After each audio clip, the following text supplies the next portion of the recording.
Hey, we're here with Greg Ayres. Nice to finally catch up with you, man. Finally catch up with you guys. It's been a wild weekend. I know. We first met you about 4 years ago at MTech 05. Yeah, we ran into you. You wanted an interview. You couldn't do it then, but you were like, next time. Yeah, and 4 years later. 4 years later, yeah. So, for those who don't know, what are some of the characters that you played? Probably one of my best known characters was one of my first and one of my favorites, Son Goku in the show Sayuki.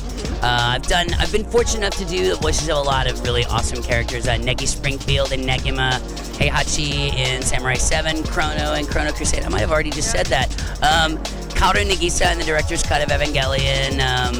I'm blanking out Yuyaso and Super Gals, Leo and Ghost Stories. I've been doing this for a while now, so I'm really lucky. Probably most recently that I'm most excited about, I got to do a show with a really good friend of mine, Johnny Young Bosch. We did a show called Beck, where I end up the little boy that ends up the singer of the band, and Johnny is the guy that almost has no eyes in the show, that plays drums. We tease it, we're like, does Saku ever open his eyes? But he's like Brock on Pokemon. Yeah, exactly. So the lines. Yeah, so I feel like I've been lucky. I've gotten to do a lot of really cool shows. That's cool. Quick question. Out of all your characters, who would you like to see in like an anime death match? Wow, which two characters I'd like to see? Let's see. Well, since I played a 16-year-old serial killer in Gantz, who is probably the most heinous, awful character I've ever voiced, I'd like to see him go up against somebody he couldn't win to. So him against Chrono, and Chrono to really skin him alive. Oh yeah, Chrono would kick his butt. Yeah. It's kind of a. Maybe I would say Son Goku, but Son Goku enjoys fighting too much, and Chrono would just go in for the kill. Yeah. So definitely. That demon in him. Yep, definitely. We caught up with Chris Malone from Blue and Blind a little while ago. Did an interview with him.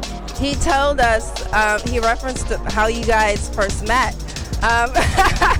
Greg and I first met at Anime Mid-Atlantic back in 2006, in which both of us kind of got into a drunken fight outside of the hotel at 3 a.m.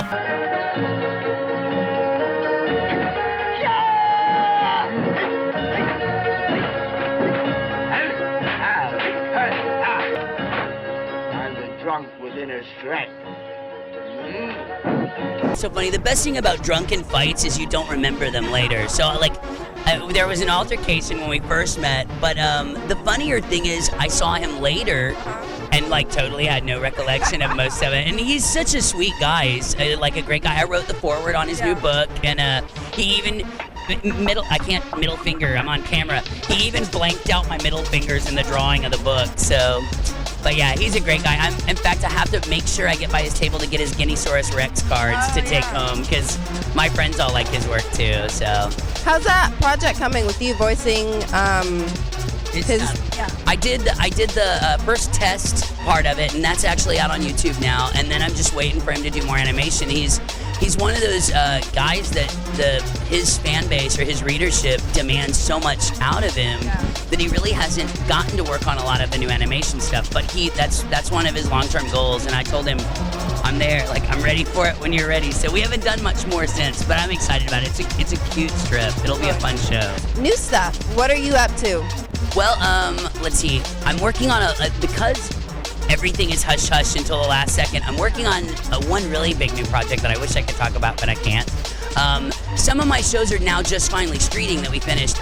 Big Wind-Up, which is a baseball show, which is fun because I've never done a sports show, and my nephews are, this big, but they're big baseball kids. So, I've finally done something my little nephews are into, so yeah. But it's funny to hear me talking all this baseball lingo when I know nothing about any sports. I know skateboarding and one person extreme sports, no baseball, football, but I don't know any of that. So I'm like, wow, I'm talking like I sure know what I'm doing. So that's out, Nabari no O, which was directed by my friend Monica Rial, which is a kind of a weird ninja show, or a weird samurai show. Yeah, I've seen that. I want to see that. The art style for that show is beautiful. Yeah. The graphics are really, really nice.